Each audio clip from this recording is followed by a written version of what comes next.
So let's move on now to another Cartesian topic, dualism. This is certainly the view for which Descartes is now best known. If you find the word Cartesian in a philosophical text, the most likely accompaniment is the word dualism. Cartesian dualism is fairly straightforwardly stated. He takes the body to be material, made of matter whose essence is extension, and he takes the mind to be made of a completely different substance, immaterial substance, non-material, whose essence is thinking. So we've got two distinct substances. Now that's very important. Notice, to be a Cartesian dualist, it's not enough that you just think mind and body are different, or even that mind and body have different properties. You've got to think that they're different substances. And that is a very substantial claim. Now, in the Discourse on Method, Descartes argues something like this: I can doubt that my body exists, I cannot doubt that I exist, therefore I am not identical with my body. Quite a tempting argument, at least, to start with. Put yourself in the position of the skeptic. What can I be sure of? Well, the only thing I can be sure of is my own thoughts and my own perceptions.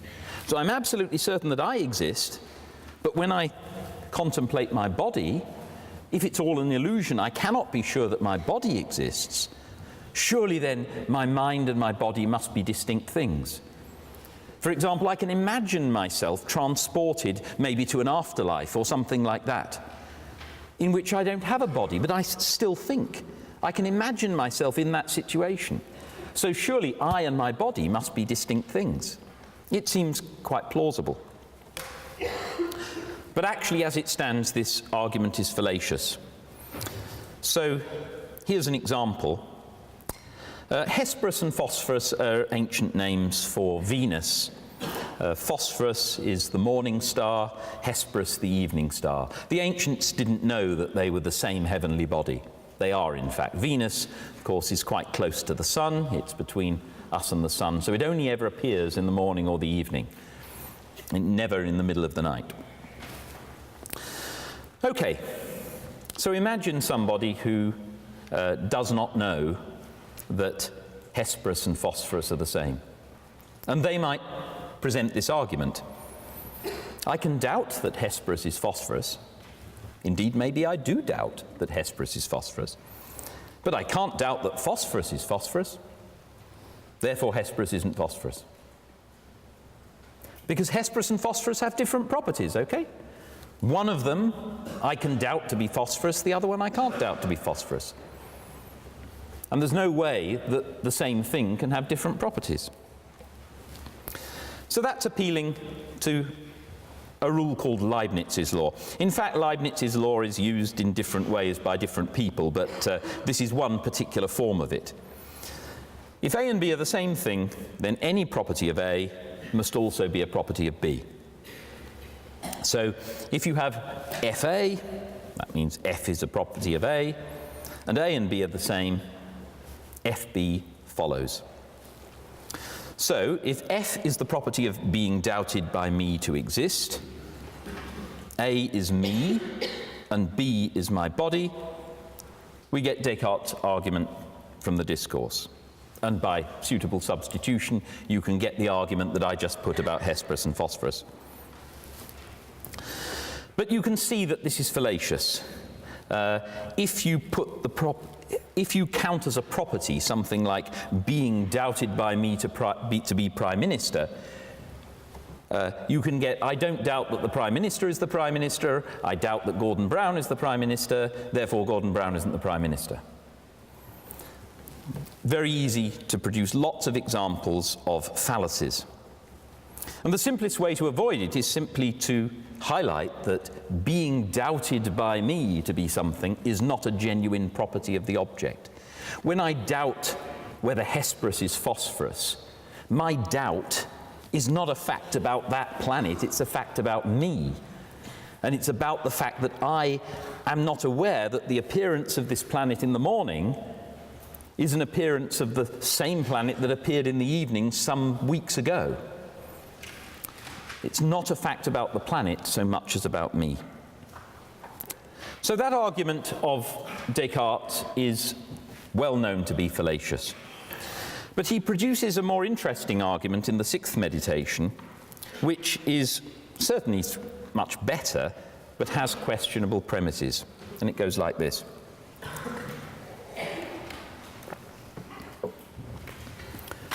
When I contemplate myself, I can very clearly understand myself as being a thinking, non-extended thing. I can see at any rate that I'm definitely a thinking thing, because here I am thinking. So I'm obviously a thinking thing. And I can have a clear understanding of what thought is, sufficient to enable me to see that I am potentially not an extended thing. I also, likewise, have a clear understanding of body as extended and not thinking. So when I contemplate a physical object, I'm aware that it is necessarily extended, and I'm also aware that it is not essential to its being that it be a thinking thing. Indeed, it seems hard to see how a physical extended body can be a thinking thing. It certainly doesn't seem to be essential to it that it be so. Well, if I can clearly understand what it would be for me to be a thinking thing and not extended, and for extended things not to be thinking, well, in that case it's possible for God to create a world in which these things that I'm clearly understanding as possibilities are actual truths. And it follows that if God could create me as a thinking thing, distinct from my body as an extended thing, then they must indeed be genuinely distinct things.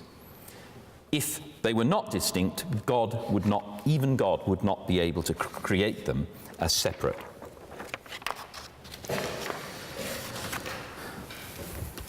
Now, I've mentioned that you've got a very crude argument in the discourse. In the meditations, you've got a much more sophisticated argument. But even in the meditations, Descartes does try to make this move from doubt to knowledge of his essence. So here's a quotation. "What shall I now say that I am, when I might be deceived by an evil demon or dreaming? At present, I'm not admitting anything except what is necessarily true. I am then, in a strict sense, only a thing that thinks. That is, I'm a mind or intelligence or intellect or reason. What kind of thing is that? A thinking thing." So notice what he's doing. He's using his skepticism. Remember, he started out saying, I'm not going to accept anything except what is completely certain. He then points out that he is certain of his own thinking and his own existence, and moves on to say, therefore I can be sure of that, but that's the only thing I can be sure of. I am a thinking thing. But this is a dubious move. Distinguish two different meanings of a thinking thing. What do we mean when we say that a thinking thing?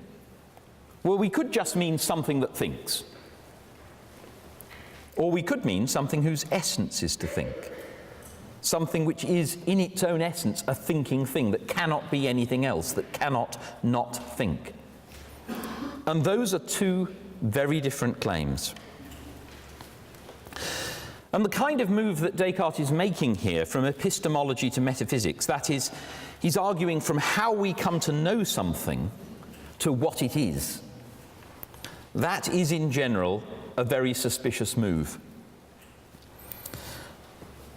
Knowing that I'm thinking, it does follow that I am a thinking thing in one sense. If I'm actually thinking, then I must be something which is capable of thinking. At least if you don't put too much stress on the word thing. But it doesn't at all follow that I'm something whose essence is to think. So suppose, for example, I mentioned a couple of lectures ago about John Locke coming out with this speculation that God could make matter think. So imagine God took a stone and made it think. And the stone thinks to itself, I know I'm a thinking thing. Okay? Even the stone only knows that it's a thinking thing. It doesn't know it's an extended thing because it has the same problems as we do. It's only aware of its own perceptions. It could then conclude that it was something whose essence is to think. And it would immediately be proved wrong when God withdrew from it the power of thinking, and the stone would still exist. What about the final move of Descartes' argument? This seems rather more defensible, though on the face of it might seem dubious.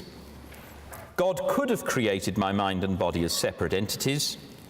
Therefore, it is possible for my mind and body to exist separately. Therefore, my mind and body are in fact distinct things. Now, at first sight, this might seem to be committing exactly the same fallacy that I've just been talking about. It might look as though something metaphysical, a fact about what could be the actual distinctness of two things, is being inferred from what is just a hypothetical possibility. Well, it's very important that the possibility be understood in the right way. So let me give you an example. Suppose I look up in the sky one day and I see Hesperus. A week or two later, I look up and I see phosphorus. Maybe I don't know that anybody's even suggested that these are the same heavenly body. Or maybe the thought occurs to me. And I say to myself, well, it is possible for Hesperus to be snuffed out while phosphorus survives. Maybe I'm thinking of some cosmic catastrophe. That heavenly body, Hesperus, could meet with some accident while phosphorus survives. So there's a real possibility of one of them existing without the other. Therefore, they cannot be the same object. Now, actually, there's nothing wrong with that last move, but it depends on how you interpret possibility. Because actually, when I speculate it is possible for one of them to be snuffed out while the other survives, actually, you can respond to that by saying, no, it isn't possible. Unbeknown to you, it isn't possible because they are in fact the same object. And if they are in fact the same object, then it isn't possible for something to happen to Hesperus without it also happening to phosphorus. But on the other hand, you might be inclined to say, well, surely for the person in that situation contemplating these two objects, it is a real possibility. Yes, but only epistemologically. When you say it is a real possibility there, what one means is, for all I know. For all I know, one of the objects could meet with a calamity while the other one survives. Yes, that's true. But that's a truth about my knowledge. It's not actually true that one of those objects could really meet with a calamity while the other does not, because they are in fact the same object. So again, you have to be very careful when you talk about the properties of mind and body and so forth, or indeed heavenly bodies. Are you actually talking about your knowledge of them, or are you talking about their own properties, essences, etc.? Hesperus and phosphorus are in fact the same object, at least that's what we believe. Because you might think, well, scientists could discover, next week that there's been some great hoax and they're not actually the same object after all. Yes, sure. For all we know, in a sense, that could happen. But if they are the same object, in fact, then whatever happens to one of them must happen to the other.